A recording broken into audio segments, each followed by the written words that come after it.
One of the mainstays of the roll stretch approach is passive backward bending over a firm surface. Now we prefer bending over something firm like this rather than a Swiss ball, because just think about it, if you've got a bit of a hump in your back and you put your spine on a Swiss ball, even if it's a relatively hard one, all that happens is the part of the back that you want to straighten just presses into the ball. That's problem number one. Problem number two, and in my view the more important of the problems, is Swiss balls are inherently unstable, which makes them wonderful for certain repatterning and strengthening exercises, but it makes them, in my view at least anyway, hopeless for stretching over. We prefer something firm, something solid. We make these, and one of our colleagues makes these, I should say, and you can get these from us, but anything firm will do, the end of a couch in your house or something similar. Notice too that it's got an interesting shape in it. If you bend with your head here and the body here, the upper and middle back are intensely bent backwards, but if we do it this way, the other way, it's a less strong bend. And so that's the way we're going to do it today, because we've got so much talking and explanation to do. And to that end, we've rolled up a second sticky mat here, and before Olivia comes in to be our lovely model, we're just going to put it in position so the back of her head is supported and the whole of her middle back will be supported as well. Olivia and I are going to demonstrate a one-partner version of this passive back bend, and the little details that we'll teach you in this sequence we have found make all the difference between normal passive back bending over a relatively firm surface and this version. That is to say that this one here is infinitely more comfortable, and surprisingly, even though more comfortable, it's much more effective too. So what's the first thing? Olivia puts herself in position, and look how she does it, because we want everything to be done as safely as possible. She's supporting herself with her straight arms. She places roughly the shoulder blades on the highest part of the barrel, or the whale I should say, like this, and she lowers her own head down onto the curved surface. Now it may be that you're not as flexible as she is, so I've prepared a little cushion and a pillow here, which we'll use to support just the back of her neck and her head. And if you see the final position here, you'll see that this neck, or her neck, is hardly in extension at all, and it simply feels safer to her and more comfortable in the neck, obviously. So the next thing that happens is that I put myself in position so that she can actually reach back and hold the back of my leg here, because we're going to apply some traction to the arms using my body weight. So you help the person get into position like this, and you can adjust your own position so that her fingers are linked, or your partner's fingers are linked firmly just up underneath the buttocks there. Then watch, you then move your knee away like this so that you've got a tiny amount of traction on the arms. And then the second most important thing is just watch, I'm grasping the whole of her arm muscles like this. I grip the whole arm flesh, which is biceps and triceps and all the fascia, and I twist in firmly. And then the last point is I then apply the traction by leaning my body back like this. And then the instruction is simply to breathe and relax. Now Olivia then actually applies the stretch that she wants by simply lowering her hips like so, and as you can see that her middle and upper back is conforming itself to the shape of the barrel perfectly. That's the third part. Now the fourth part, and this is a very important part, is the whole breathing aspect. At the moment she's breathing into her abdominal area mostly, but we can change that completely. If you look at the top of her chest, you'll see it's hardly moving at all. But if I release one arm and place my flat hand just below her chin on the top part of her chest like this, and then ask herself to breathe into the hand, look at how much the hand now moves. Now what's happening is that while the whole fascial sleeve is under stretch, fascial and muscle of course, is under stretch, now by directing her breathing action into the hand, all of these top and middle ribs are expanding hugely. And then the instruction is simply to keep breathing into where the hand was, and then drop the hips lower and lower slowly until you get the full stretch that you want. Breathe and relax, and the goal of this exercise is to stay in this position for a minute or two in your full stretch position, trying to let your body simply relax over whatever curved or shaped curved surface you're lying on. Breathe and relax. I'm maintaining the traction and she's applying the stretch by lowering her hips. Now let's assume that you've been in the stretch for long enough. What's the best way to come out?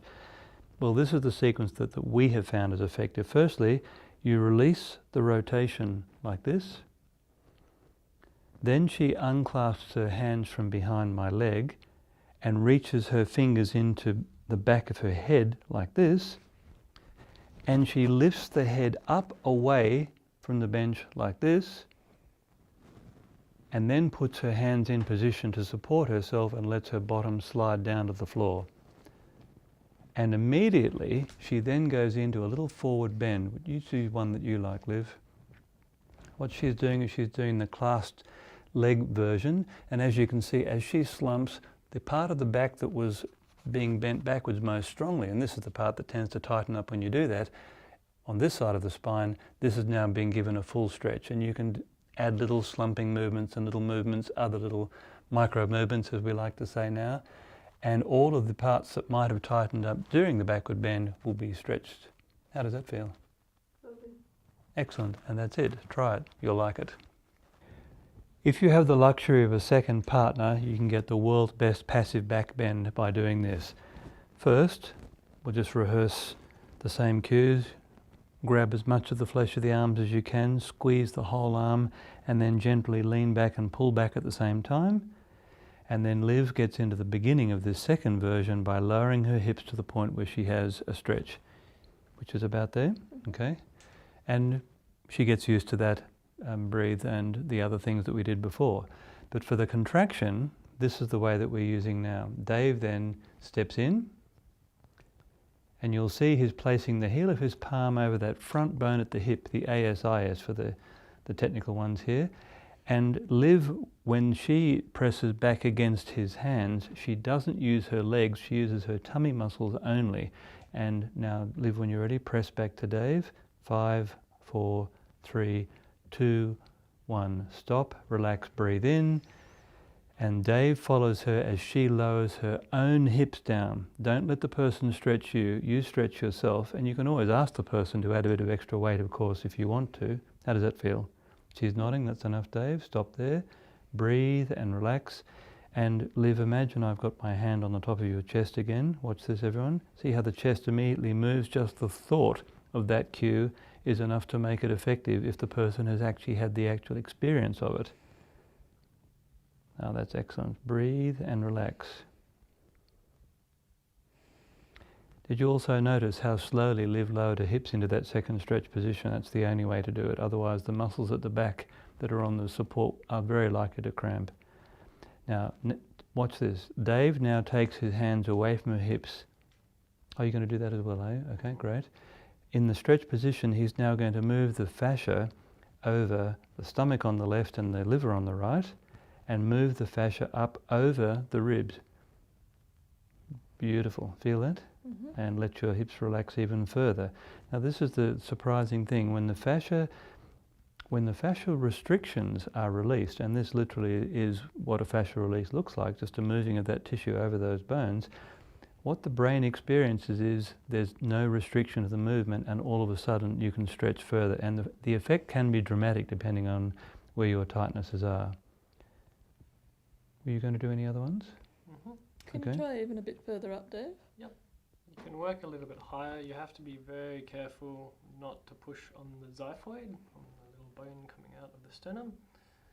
You don't even really need to push. You just place the thumb on the upper bit of the rectus abdominis and just let it sink. Often that can be enough. Now, to viewers this will seem incredible, but when Dave placed his thumb there on that point, a few seconds afterwards I felt her arm muscles relax completely, and I haven't changed the amount of tension at all. It's just the body does relax under your hands, literally. Changing sides.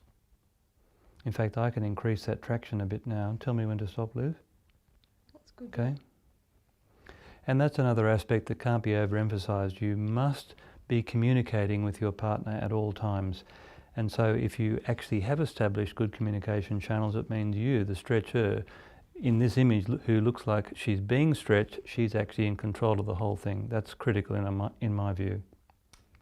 Just finally, I can also use my hands as a tactile cue and get Olivia to try and breathe the lower portion of her ribs sideways You may not be able to see that from the camera's view there, but I can see that Dave's hands are literally going apart 2 or perhaps even 3 centimetres as she breathes in and out now, whereas before those ribs weren't moving at all. That's beautiful. You've probably been in the stretch long enough, have you? Okay, so Dave, slowly take your hands away. I release the traction and the winding. Liv then reaches her hands to behind her skull, but I forgot this before. She's actually lifting her hips up to relieve the stretch before that happens. Thanks for reminding me of that. I'm getting old and forgetful. Lovely. And curl up as before.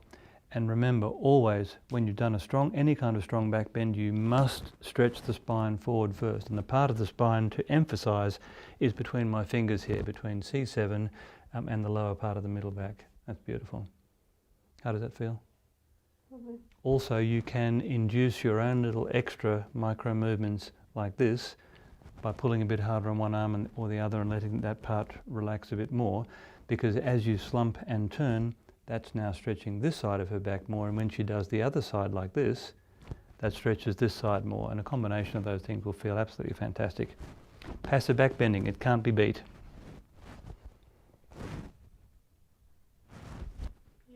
Ta-da! And I even got the old guy reference in as well.